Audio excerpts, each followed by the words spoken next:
All right, welcome everyone.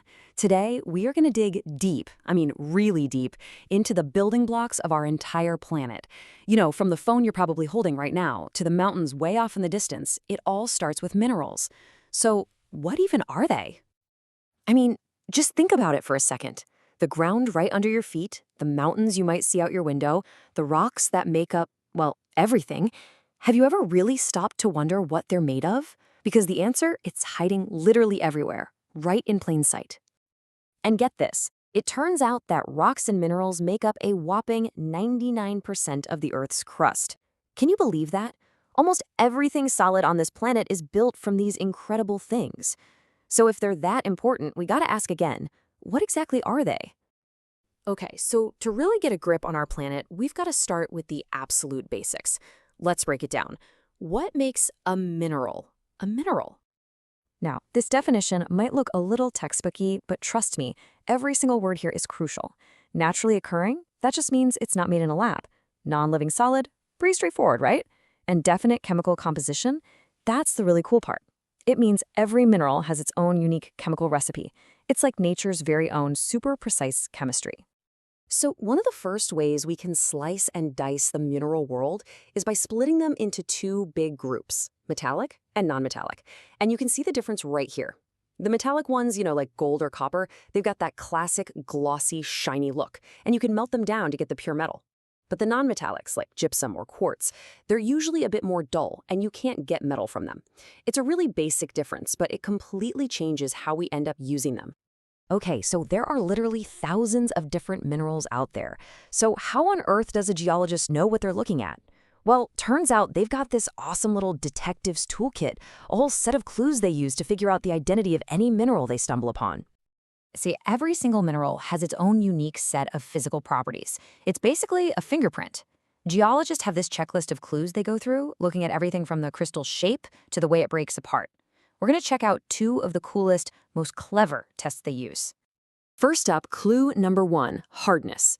Geologists measure this using something called the Mohs scale.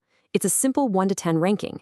All the way down at number 1, you've got talc. It's so soft you can literally scratch it with your fingernail. And then way up at a perfect 10, you've got the king of hardness, the one and only diamond. All right, this next clue is one of my favorites. It's called streak. See, a mineral's outside color can actually be pretty deceiving because of little impurities and stuff, but its streak, which is the color of its powder when you grind it up, that color is always the same. So geologists will scratch a mineral on a special plate and poof, it reveals its true color. It's a way more reliable clue for figuring out what you've got. So, like I said, there are thousands of minerals out there, but really, only about a dozen of them are the true rock-forming superstars, the A-listers, right? These are the ones doing all the heavy lifting, building our planet's crust. So, let's meet the all-stars. And kicking things off is the most common one of all. In fact, I can almost guarantee you've run into this one today and had no idea. Yup, it's feldspar, and this is just wild. It makes up half of the Earth's entire crust. 50%. That coffee mug on your desk, the glass in your windows, there's a really good chance they were made with this stuff. It's absolutely everywhere. Okay, next on our list is one you've definitely heard of, and for good reason. It's beautiful, it's super strong, and it's a huge part of our modern lives. Of course, it's quartz. This stuff is all over the place. It's a huge part of sand and granite countertops. And because it's so hard and basically doesn't dissolve in water, it's the reason our sandy beaches don't just, disappear into the ocean. Plus, it's even used in things like radios. Our next all-star? Well, its story is literally out of this world. This is pyroxene. Now, it makes up a good 10% of our crust, which is a lot. But the really amazing part is that you can find it in meteorites. How cool is that? It's like a little piece of outer space that's landed right here on Earth. All right, moving on. Our next mineral is a real industrial workhorse. People have valued it for some very, very specific properties. This is amphibole, another big player making up about 7% of the crust. What made it famous, or maybe a little infamous, are its fibrous and heat-resistant qualities. This is the stuff that was used heavily in the asbestos industry. You know when you see a rock that just glitters in the sun, and it looks like you could peel it apart in these little shiny, paper-thin sheets? Yeah, you were probably looking at our next mineral, mica. So mica makes up about 4% of the crust. And that unique ability it has to form those perfect thin sheets, that's what makes it an amazing electrical insulator. It's actually a super important part of a lot of electrical instruments. Okay, to finish off our all-star team, we've got a gorgeous green mineral that kind of bridges the gap between geology and glamour. Say hello to olivine.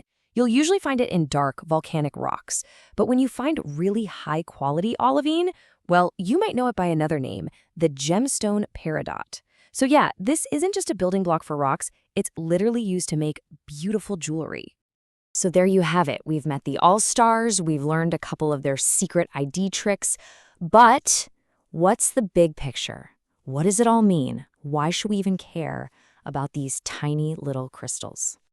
Well, when you get right down to it, minerals are kind of like the alphabet of geology. With just a handful of these key players, every rock, every mountain, every continent on Earth is written into existence. You could even say they're the planet's DNA, the fundamental code that tells the entire story of Earth's past, present, and future.